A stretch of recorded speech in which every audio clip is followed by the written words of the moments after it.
ميز كاف رمز من رموز الثورة اللي بنعتز فيها وبسوريتها. افتقدناها، الثورة افتقدتها.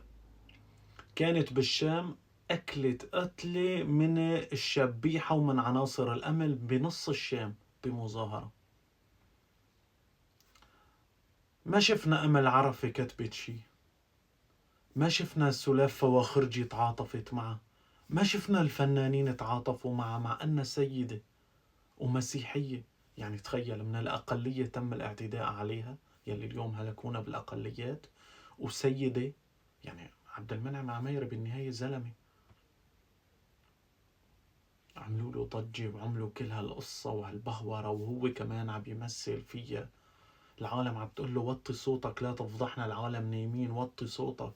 هو عم بيلعلع شايفين النفاق كيف بيكون؟ شايفين النفاق؟ شو هذا يا فنانيننا الأعزاء؟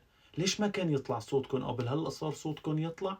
طب يا أخي، إذا كنتوا قبل خايفين تدافعوا عن ميس كاف وهلأ مانكم خايفين، فألف شكر للحكومة الجديدة اللي عاطيتكم حرية تعبروا عن حالكم بدون ما تخافوا.